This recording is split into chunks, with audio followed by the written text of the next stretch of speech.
Glória a Deus. Abra sua Bíblia comigo, no livro de Atos dos Apóstolos. Se alguém puder ligar a luz, por gentileza. Atos dos Apóstolos, capítulo 3.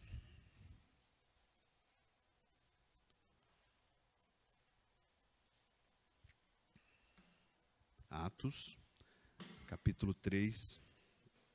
Um texto bastante conhecido, versículos 1 a 11. Certo dia, Pedro e João estavam subindo ao templo na hora da oração, às 3 horas da tarde. Estava sendo levado para a porta do templo, chamada Formosa, um aleijado de nascença, que ali era colocado todos os dias para pedir esmolas aos que entravam no templo. Vendo que Pedro e João iam entrar no pátio do templo, pediu-lhes esmola. Pedro e João olharam bem para ele, e então Pedro disse: olha para nós. O homem olhou para eles com atenção, esperando receber deles alguma coisa. Disse Pedro: não tenho prata nem ouro, mas o que tenho, isto lhe dou. Em nome de Jesus Cristo, o Nazareno, ande. Segurando-o pela mão direita, ajudou-o a levantar-se, e imediatamente os pés e os tornozelos do homem ficaram firmes.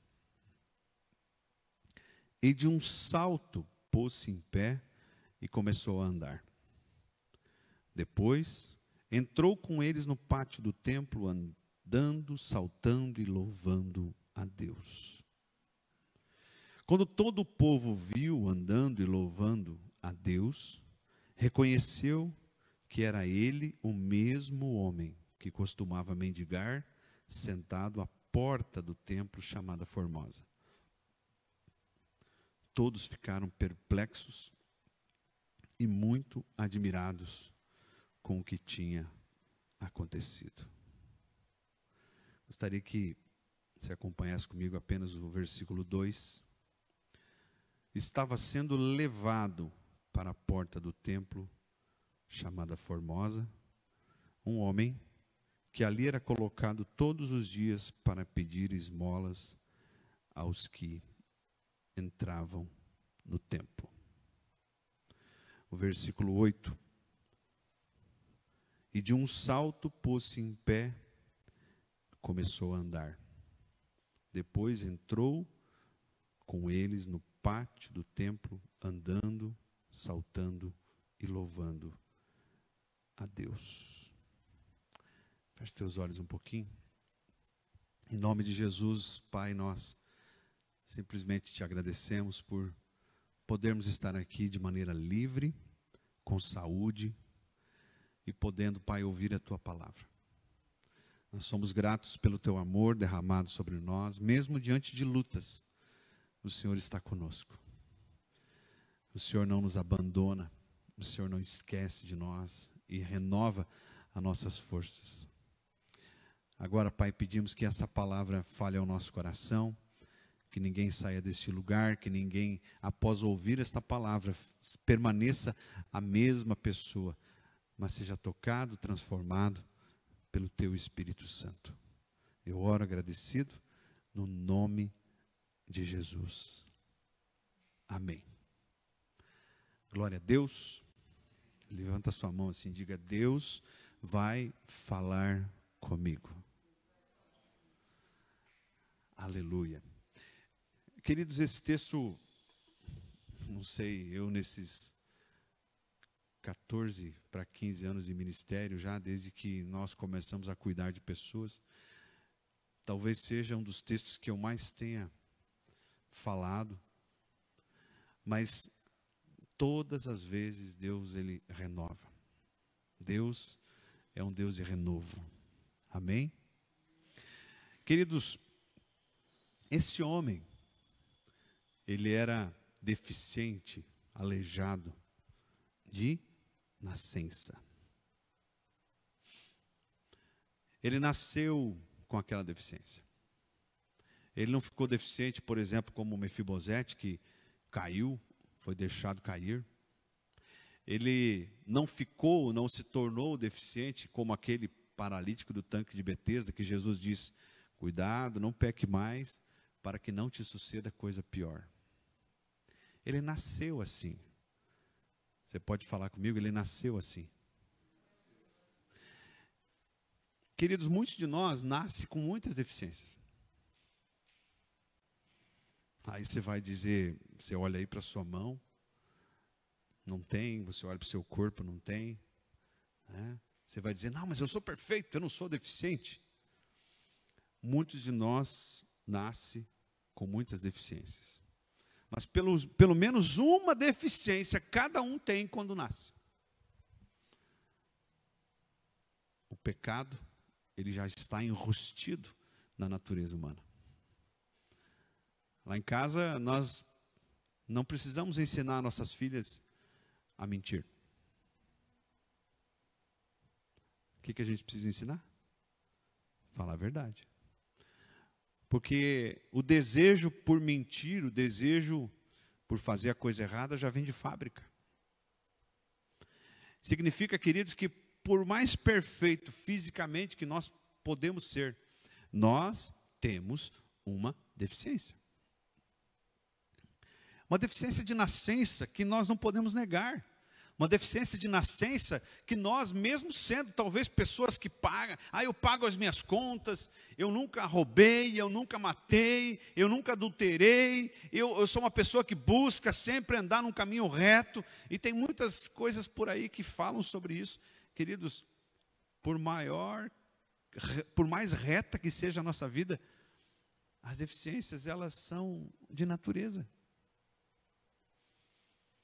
Observe que aquele homem deficiente, ele precisava ser levado a um lugar. Fala comigo, levado.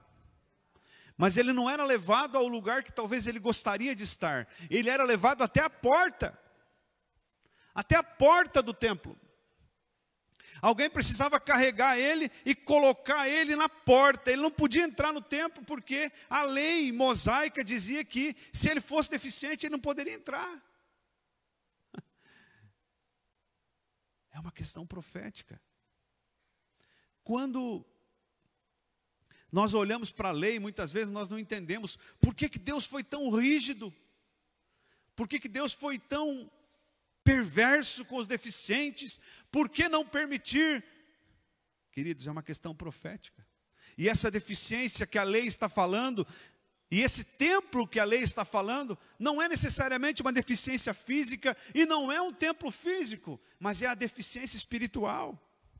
A deficiência espiritual que, se nós tivermos, nós não conseguiremos entrar no templo, no Santo dos Santos, na presença do Senhor, no lugar que o Senhor habita. E talvez pior, se nós tivermos deficiências, se nós continuarmos com deficiências, nós mesmos não seremos o templo. Olha só, de nascença, nós herdamos tradições. A gente falou aqui alguns cultos atrás, eu não vou falar sobre isso. Nós herdamos religiões de nascença. Eu acho que aqui, a grande maioria, ou se não todos aqueles que nos assistem, quando nasceram, herdaram uma religião. Nós herdamos de quem a religião? Dos nossos pais. Ou das pessoas que conviveram conosco nos primeiros anos de vida. E herdar uma coisa de nascença não significa que nós vamos ficar ou permanecer com aquilo para o resto da vida. Quando nós herdamos algo lá de trás, eu herdei uma tradição, é a famosa história do rabo do peixe. A mulher casou, foi lá fazer um peixe assado no forno, cortou o rabo. Aí veio o marido e falou, mas por que você cortou o rabo? Porque a minha mãe cortava o rabo. Foi pedir para a mãe, mas escuta, por que a senhora corta o rabo do peixe? Porque a minha mãe cortava o rabo. Foi pedir para a avó. A avó falou: olha, o negócio é o seguinte, naquele tempo as formas eram pequenas e os peixes eram grandes. E para caber na forma, tinha que cortar o rabo do peixe. Muitas vezes, queridos, nós continuamos cortando o rabo do peixe para caber na forma, mas isso não tem a ver com aquilo que Deus quer para mim e para você no dia a dia. Quem nunca olhou para alguém e disse: olha, é igualzinho o pai? Não é? Talvez a esposa ou o esposo olha e fala assim: estou vendo teu pai aí. Estou vendo a tua mãe. Né? Ou até fisicamente. Alguém olha. Outro dia eu fiz uma foto com meu pai e eu mesmo fiquei olhando que realmente eu sou parecido com meu pai. Né? Então, fisicamente eu posso ser parecido, mas eu tenho que lembrar, querido, que eu herdo também coisas dos meus pais, da maneira como eu fui criado, da maneira como eu fui ensinado, da maneira como a minha personalidade foi formada. Eu herdo coisas, observe, que talvez estejam me deixando ainda mais aleijado. Agora eu vou chamar a atenção. O aleijado não entra no templo. Aleijado não. Deficiente não entra no templo. E às vezes a deficiência é de nascença. Às vezes a deficiência é cultural, é religiosa. Jesus certa vez falou para um jovem: vai, larga tudo e me segue. E o jovem respondeu: deixa eu primeiro sepultar os meus pais. Quando você lê esse texto num primeiro momento, você pensa: mas então Jesus ele não permitiu nem que o jovem fosse lá fazer o funeral. Não, o jovem não estava falando isso. O jovem estava dizendo: depois que os meus pais morrerem e eu os sepultar, eu então vou te seguir. Qual era o problema? O jovem não queria confrontar os seus pais. Eu não estou aqui criando rebelião dentro de casa. Não quero aqui que você chegue em casa e não respeite seus pais. Você que é jovem, você que mora com seus pais, não é isso. Mas vai chegar um tempo que você vai descobrir que cada um dará conta de si mesmo a Deus. Dia após dia nós recebemos mensagens, informações de pessoas que nos acompanham, pessoas que dizem assim, várias que dizem assim: como eu queria participar, eu acho lindo, vocês realmente ensinam a Bíblia, vocês, olha aqueles cantos, aquele louvor. Aí quando a gente fala assim: por que você não vem? Meu marido, minha mãe, minha família. Tem muita coisa de nascença que nos deixa plantados na porta e nos impede de entrar. Mas aí o versículo 8 que nós lemos mostra que chegou 2 homens lá, olharam para ele, e ele lá com a mão estendida, e disseram: olha para nós. Esses 2 homens disseram: olha, nós não temos o que você está pedindo, mas nós temos o que você precisa. Em nome de Jesus, o Nazareno anda. E de um salto, Leninha, ele se pôs em pé. Ele começou a andar. Aí o versículo diz que ele entrou com eles no templo. Você está me entendendo? Ele entrou, ninguém levou. Ele entrou, porque ele foi curado. Porque a sua deficiência já não existia mais. Amados, sem uma experiência com Jesus, nós não passamos da porta. sem uma experiência verdadeira com Jesus, eu não passo da porta. Vocês lembram da parábola das 10 virgens? Está lá no Evangelho de Mateus, bem no finalzinho, capítulo 25. A Bíblia diz que existiam 10 virgens, 5 prudentes e 5 nécias. As prudentes, vocês sabem, elas levaram óleo. E à meia-noite ouviu-se um grito, eis o noivo! E aquelas nécias que não haviam levado óleo, elas começaram a pedir, me dá óleo, me dá óleo, me dá óleo, e tal. E as prudentes falaram, não, peraí. Cada um dará conta de si mesmo a Deus. E elas saíram para procurar óleo, para comprar óleo, e de repente elas voltaram. E a Bíblia diz, Mara, que elas bateram na porta. E Jesus então olhou e falou, não conheço vocês. Deficientes. Certamente, a deficiência impediu que Jesus não só as deixasse entrar, mas Jesus olha e fala, eu não te conheço. Muita gente está brincando com fogo, achando que vai resolver a sua vida depois. Ontem mesmo eu me encontrei com um menino que eu batizei, uns anos atrás. E ele, quando me vê, não porque eu falo, não porque eu digo alguma coisa, não porque eu me expresso, mas ele, quando me vê, ele fica com muita vergonha. Porque ele está longe, ele está cheio de deficiências, e ele não pode mais entrar no Santo dos Santos. Existe uma barreira, e ele sabe que existe essa barreira.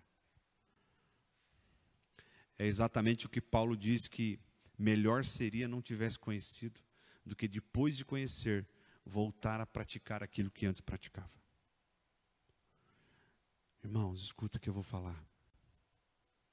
Você que está firme com Jesus, não se desvie, não saia do caminho, não se afaste. A vida lá fora, longe de Jesus, não perdoa. O sofrimento com Jesus existe? Claro que existe. Claro. Mas nós temos certeza de que a eternidade nos espera. Eu quero falar para você que talvez está longe dos caminhos do Senhor. E isso não tem a ver com igreja. Você pode estar dentro da igreja, mas dentro do inferno ao mesmo tempo. Para você que está longe dos caminhos do Senhor, volte enquanto é tempo. Volte, se reconcilie com o Pai.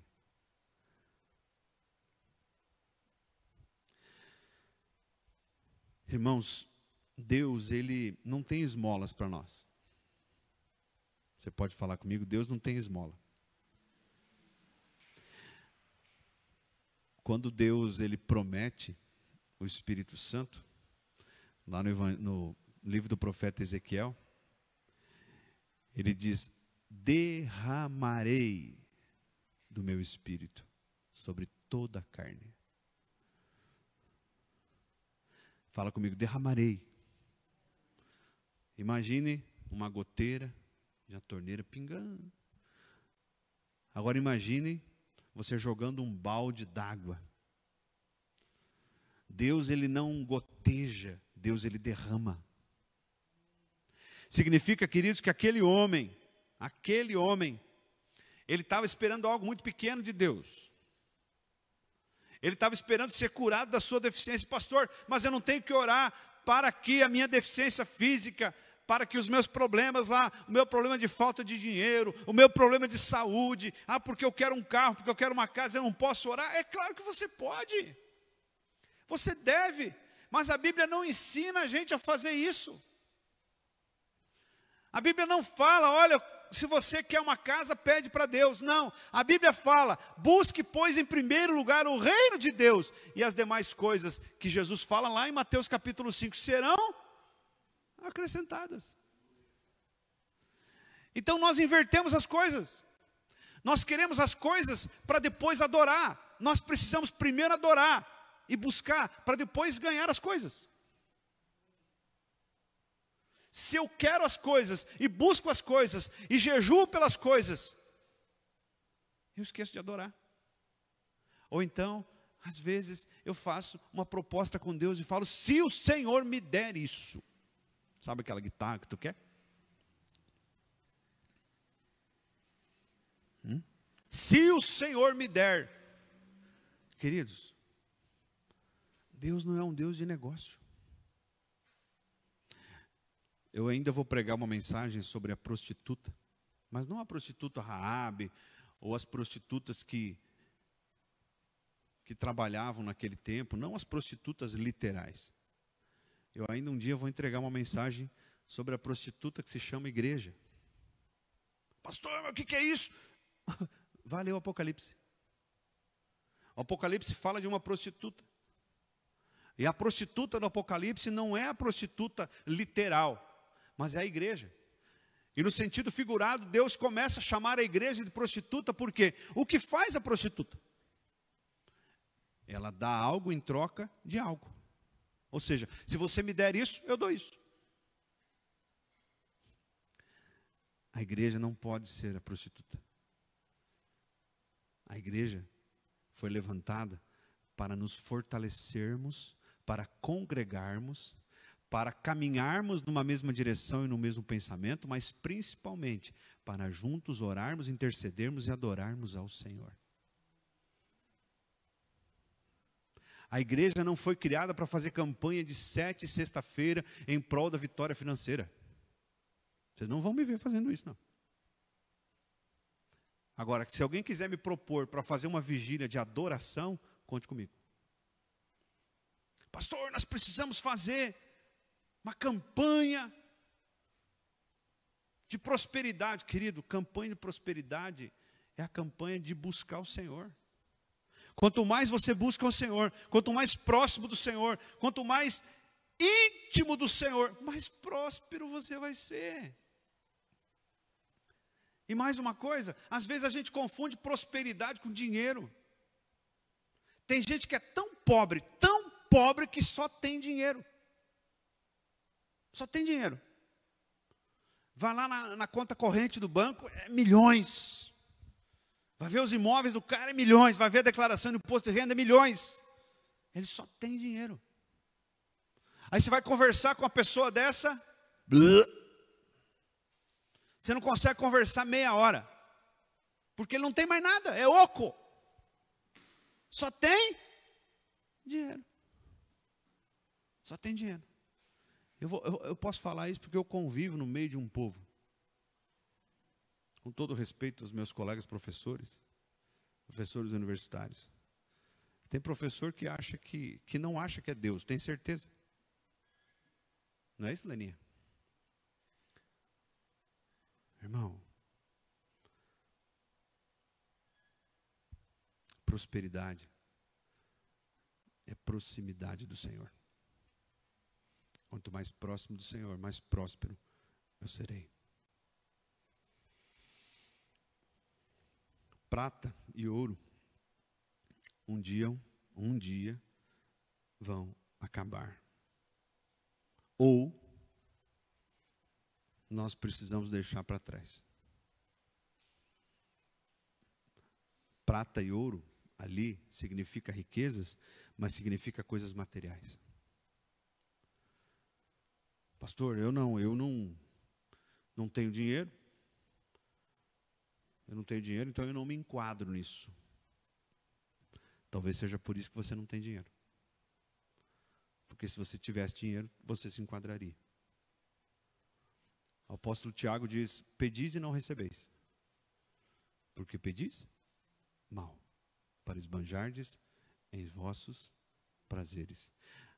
Por outro lado, às vezes você encontra pessoas que têm dinheiro, têm uma grande posição. Aí você olha para o cara e fala: mas quem que é esse vivente? Simples. Simples.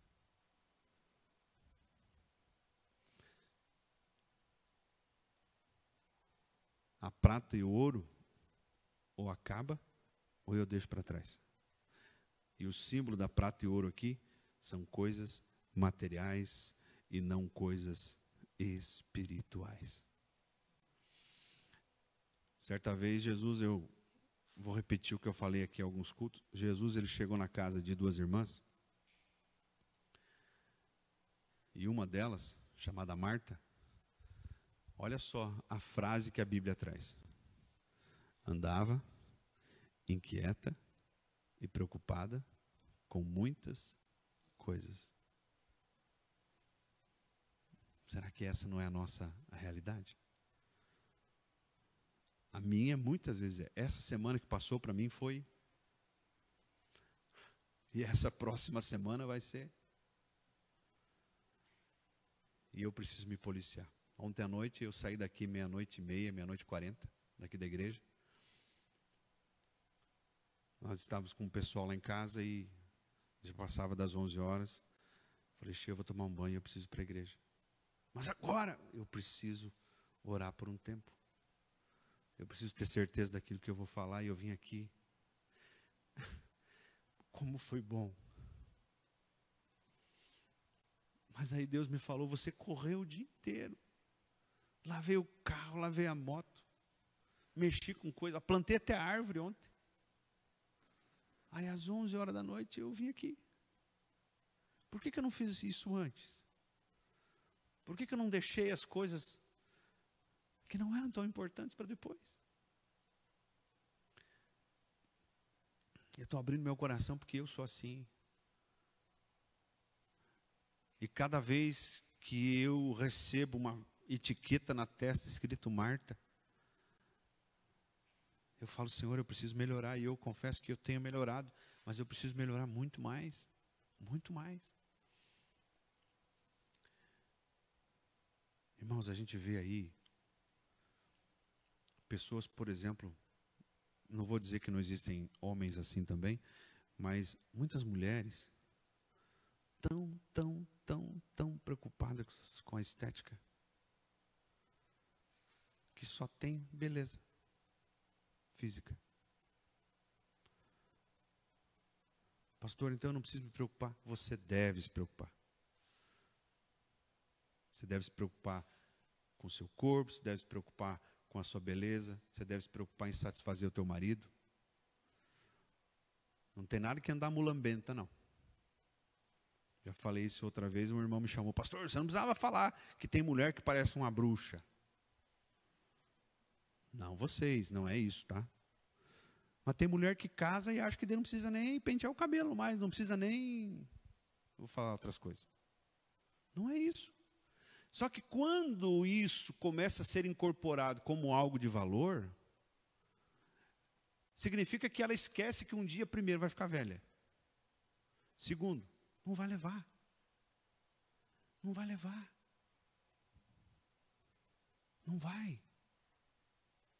Nós precisamos depositar o nosso valor naquilo que realmente tem valor. Jesus disse que certa vez um homem, ele encontrou um tesouro no campo. Aí, como ele encontrou o tesouro no campo, ele foi e vendeu tudo que tinha e comprou o campo. Querido, Jesus estava falando do tesouro que é a vida eterna. Jesus estava falando do tesouro que é sentir o próprio Deus dentro do próprio coração. E o homem encontra aquilo e ele descobre que se ele não vendesse tudo que ele tinha já adquirido antes, lembra da deficiência que é trazida lá do berço? Que é trazida do ventre da mãe? Aquele homem descobre que se ele não vendesse tudo aquilo, ele não teria condições de comprar o campo. E isso não tem nada a ver com dinheiro, isso tem a ver com mudança de vida. Ele abandonou tudo, ele jogou fora, ele falou, não, eu não quero mais isso, eu vou vender, eu vou me desfazer. E aí sim eu consigo comprar o campo. Queridos, não é com aquela moeda de prata ou ouro que o aleijado estava querendo ali que a gente consegue comprar o campo. Nós conseguimos comprar o campo, Jever, quando nós olhamos E acreditamos. Jesus falou naquele primeiro texto: se vocês tiverem fé, vocês dirão a esse monte, passa daqui para lá. Mas se não duvidarem no seu coração. O problema, queridos, não é às vezes a gente profetizar. Nós até profetizamos, nós até oramos, mas nós automaticamente nós começamos a duvidar no coração. Ah, eu vou lá falar, eu vou orar. Mas confessem para mim, lá no fundo do coração vem uma dúvida. E quando a dúvida surge, o milagre não pode acontecer. Por quê? Porque não há milagre sem fé. E a fé é a certeza das coisas que se esperam e a convicção de fatos que não se veem. Então, se eu quase tenho certeza, eu tenho fé? O milagre acontece? Não. Ou eu tenho certeza, ou eu não tenho.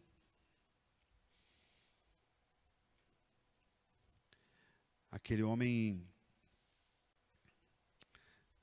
ele reagiu, olha só o versículo 8. De um salto pôs-se em pé e começou a andar. Depois entrou com eles no pátio do templo, andando, saltando e louvando a Deus. Andando, saltando e louvando a Deus. Fala comigo, aquele homem estava alegre. A alegria está no coração de quem já conhece a Jesus. A verdadeira paz só tem aquele que já conhece a Jesus. O sentimento mais precioso que vem do nosso Senhor é o amor que só tem quem já conhece a Jesus. Aleluia. Amém? A alegria tem, só tem quem já conhece a Jesus.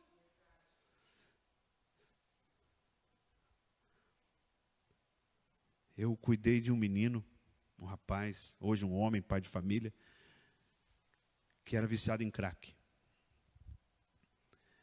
E ele por várias vezes quase morreu, por várias vezes quase foi morto pelos traficantes.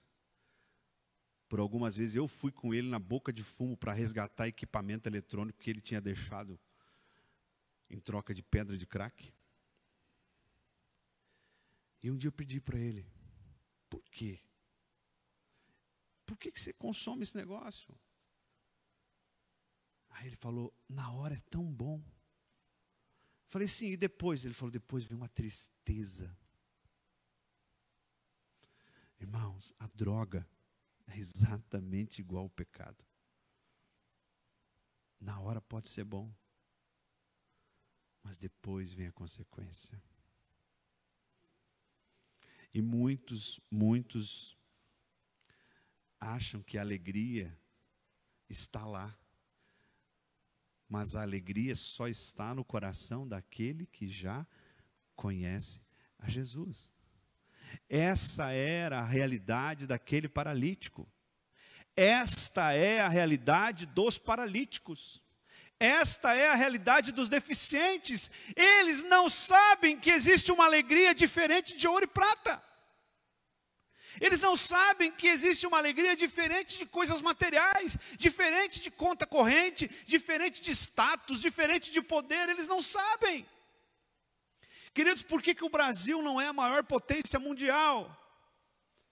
Por falta de conversão do povo. Pastor, não, são os políticos. De onde vêm os políticos? Das árvores. Cria onde? No potreiro? Não, o político vem daqui, ó, do ventre da mãe. Significa que se as mães e os pais e as famílias estiverem curadas, saradas, elas gerarão filhos sarados. Os filhos sarados sendo gerados, eles serão os nossos comandantes de políticos de amanhã. E significa que amanhã nós não teremos mais deficiência no governo. Deficiência, entendam, pecado.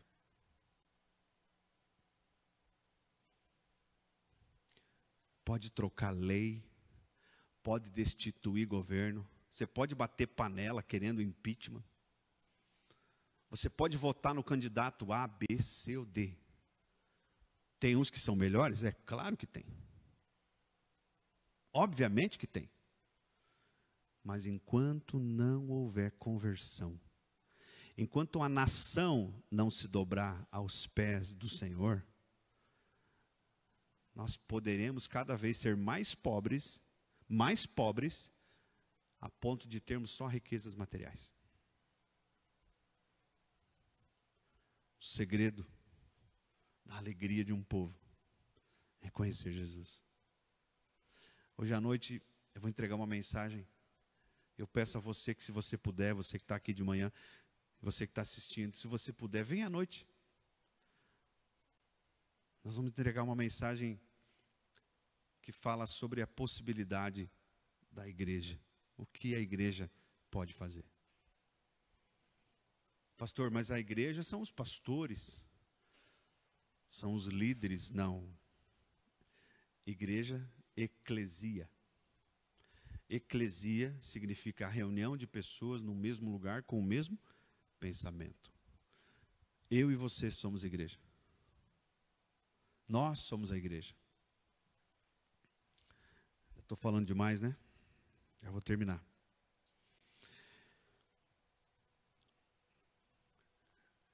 Quero dar uma dica para você. Se você for a uma lojinha que vende roupa de R$10, R$20, você pode até comprar uma roupa baratinha. Você vai usar aquela roupa por um período, mas logo você vai perceber que ou vai dar uma espichadinha, ou rasgou um pouquinho. Mas de repente você vai a uma roupa, não estou falando de marca, estou falando de qualidade. Você vai a uma loja que vende roupa de qualidade, você compra, e às vezes você fala assim, tenho há tantos anos essa roupa. Eu não sou muito ligado em marca de roupa, mas eu gosto de comprar calçado bom. Porque como eu tenho o pé largo, se eu compro calçado que não é bom, há uns meses, e eu ando muito de moto, então o calçado, ele, para mim, tem que ser bom. E eu tenho calçado, tenho tênis em casa que eu tenho há 5, 6 anos. Pastor, o que você está falando aí de roupa? Não, eu estou falando de coisas duráveis. Não estou falando de coisas passageiras. Nós precisamos voltar a nossa mente, a nossa preocupação para aquilo que é eterno, não para aquilo que é passageiro. Eu preciso voltar a minha preocupação e a minha mente para aquilo que vai ser para a eternidade. Às vezes, queridos, nós esquecemos que a expectativa de vida, por exemplo, do brasileiro é 75 anos. Alguns podem viver até 90, 100, mas alguns morrem com 50. Significa que esse tempo que nós passamos aqui não se compara àquilo que há de vir, que é eterno. Não foque os seus olhos naquilo, o próprio Paulo diz, não foque os seus pensamentos naquilo que é de baixo, mas naquilo que é de cima, naquilo que é do céu. Amém? Fique de pé, eu quero orar com você. Quero orar com você que está em casa, que recebeu essa palavra no coração. Quero orar com você e profetizar que há abundância do Senhor sendo derramada nesta manhã. Amém? Se você sente que há uma deficiência, que você traz lá de trás, um trauma, um ensinamento, uma prática, um costume, ou até mesmo uma religião, o Senhor hoje está dizendo que você não pode permanecer com essa deficiência se você quiser entrar no templo. Eu não sei qual é, mas você sabe.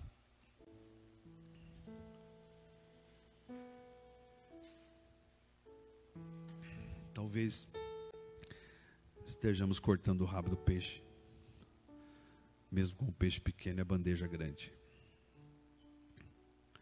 Você não precisa cortar o rabo do peixe, porque todo mundo corta o rabo do peixe. Deus não trabalha com moda, Deus trabalha com princípio. Você tem coisas que você sabe que tem atrapalhado a sua vida, tem tirado a sua paz. E lá no fundo você sabe que é preciso abandonar. Hoje é um dia que o Senhor guardou